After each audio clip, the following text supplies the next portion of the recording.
Do you remember when a Vegas buffet was basically a golden ticket? It was a glorious, gluttonous spectacle where anyone could eat like a high roller for pocket change.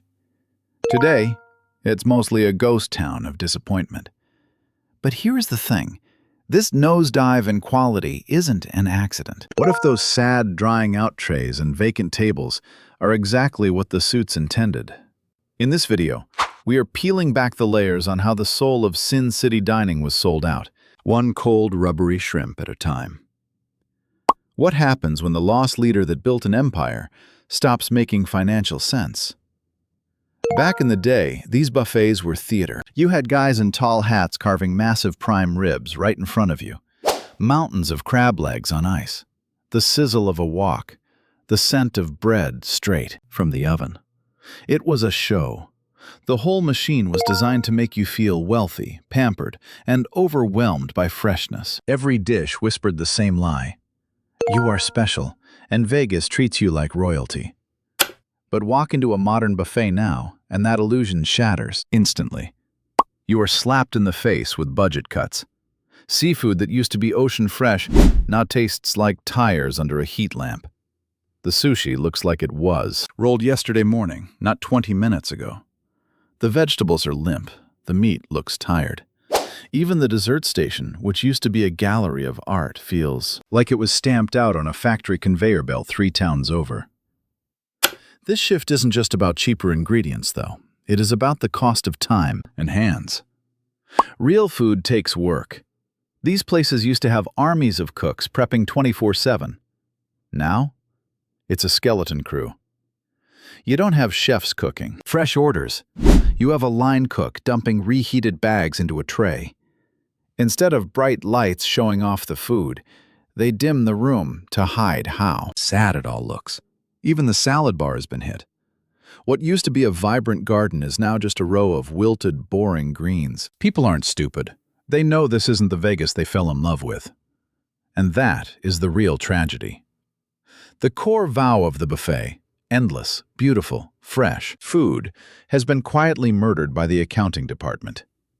Sure, it is technically all you can eat, but the food has no soul left. The culinary generosity that put Vegas on the map has been turned into a cold, hard, cash-grabbing equation. The stuff that used to make your jaw drop barely gets a shrug now. There was a golden era where $20 bought you a feast fit for a king. Families could go wild without guilt, leaving with full bellies and full wallets. That deal is dead and buried. The buffet that cost $20 is now $50, $60, maybe even $80 about person.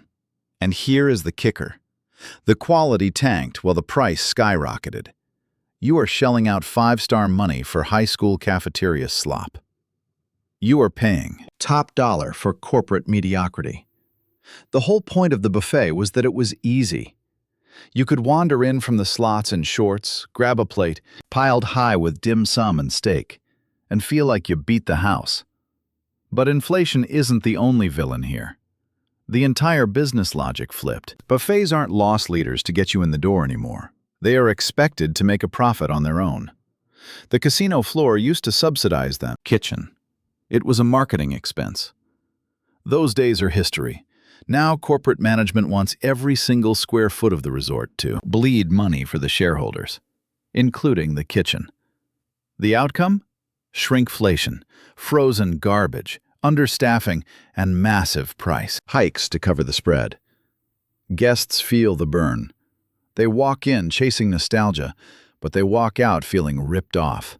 Paying more for garbage isn't just a bad deal.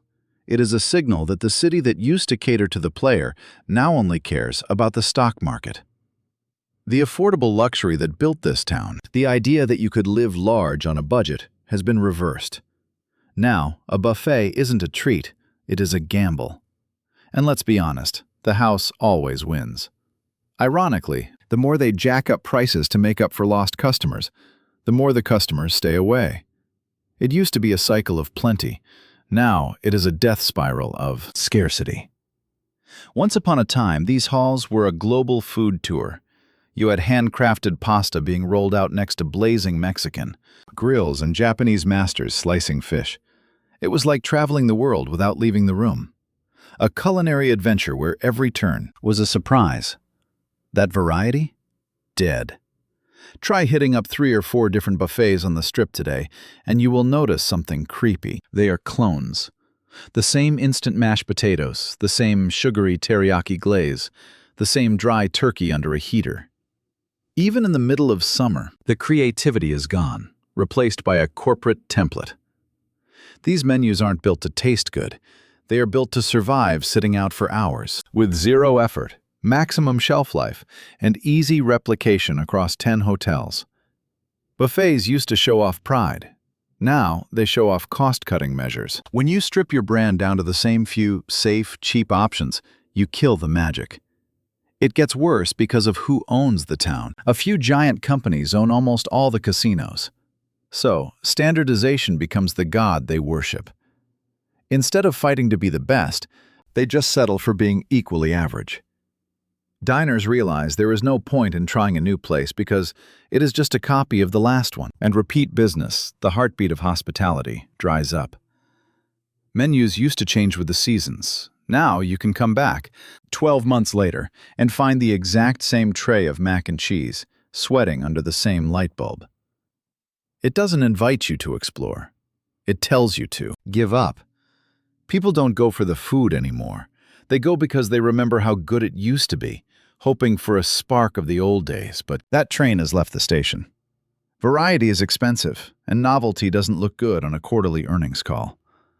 The old school joints were machines of efficiency. You walked in, grabbed a plate, and ate. The only hard part was choosing what to grab first. The new experience isn't about freedom. It is about frustration. You are hit with massive lines, slow service, and stressed-out workers trying to manage a mob 3 times their size. Getting a refill takes 20 minutes. Dirty plates pile up like towers. Trays run empty and sit there for 10 or 15 minutes before anyone even looks at them. It isn't the staff's fault. The system is broken. Cutting labor was supposed to boost profits, but it just created a service black hole.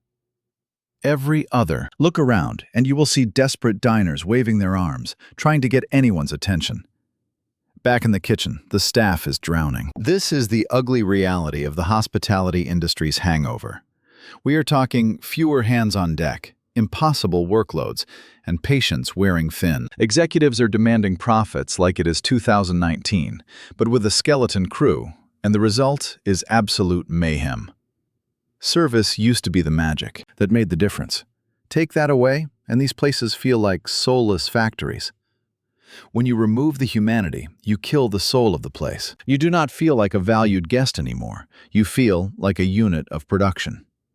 And that is exactly why repeat business is dying. Nobody wants to pay to feel like a nuisance. Getting a plate of eggs should not feel like waiting in line at the Department of Motor Vehicles. Yet, in modern Vegas, that is the vibe. It is slow, cold, and purely transactional. The one thing that made buffets great, convenience, has completely vanished. I remember when walking into a Vegas buffet felt like crashing a royal wedding. The chandeliers were massive, the gold was shining, and the stations curved like art. Each spot had a pulse, a unique flavor. You were not just filling your stomach, you were part of the Las Vegas spectacle. Now, those same chandeliers hang over scuffed floors and sad beige walls. You are sitting on cheap plastic chairs in a room that feels less like a banquet and more like a discount trade show. It is bland and totally forgettable. But atmosphere was never just about the building. It was about how they treated you. That feeling is dead. Today's experience is sterile and unromantic. The thrill is gone, replaced by pure function. Sure, part of it is corporate penny pinching, slashing budgets for maintenance and design, because they think the food is enough. But when the food is mediocre, the vibe is your only safety net. Some of these halls have not seen a paintbrush in 15, maybe 20 years. The carpets are worn out, and the booths are literally held together with tape. Even the signs look tired. When the room itself screams, "We do not care," the customers feel it deep down. Casinos are dumping millions into nightclubs and fancy lounges, chasing high margins. Meanwhile, the buffet, once a crown jewel, is left to rot in fluorescent purgatory. Eating there feels like an obligation, not a treat. And for a city built on illusions and magic, that is a fatal flaw. Vegas used to make a simple lunch feel like an event. Now, it feels like a chore. There has always been a fragile trust between the diner and the buffet line. You have to believe that the food sitting under that glass is clean, fresh, and safe. But that trust has been shattered.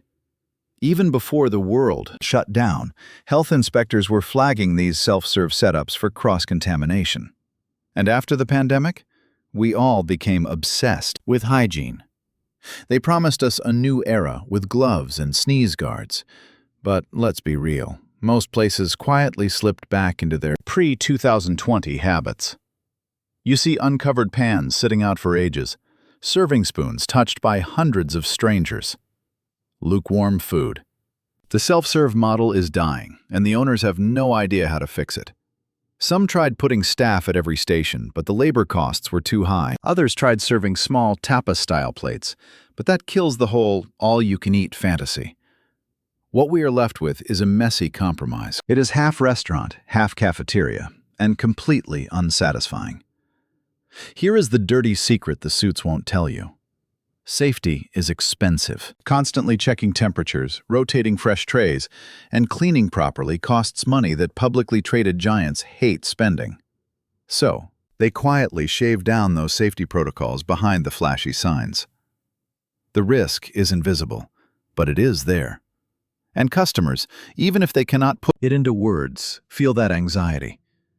When just picking up a pair of salad tongs feels sketchy, your business is already dead in the water. Buffets used to be a promise. We will feed you safely, endlessly, and happily. Break that trust and the whole concept collapses. Las Vegas has moved on. The culinary world here has exploded into something totally different. It is about celebrity chefs, tasting menus, immersive themes. People want artistry now, not just a mountain of shrimp. And here is the kicker that really hurts. The price difference is negligible. When you can go to a Gordon Ramsay spot and get a stunning 3-course meal for $70, why would you pay $60 for dry lasagna? It is a no-brainer. The market wants quality over quantity, and the buffets are refusing to evolve. They are clinging to an outdated idea that volume equals value. The rest of the city is aiming for excellence. Tourists used to line up because buffets were the only way to live like a king on a budget. But now you can find better food in food courts, pop-ups, and diners. Even the locals have stopped going. Brunch spots and food trucks offer way better food for less money, and they do not come with that depressing institutional vibe. Buffets are stuck in the past. They are trying to sell gluttony to a world that wants an experience. And let's be honest, excess without excitement is just boring. There is a generational shift, too. Millennials and Generation Z do not romanticize stuffing their faces the way people used to. For them, it is about ethics, presentation, and real quality, not just caloric volume. Buffets are fighting a losing battle against culture itself.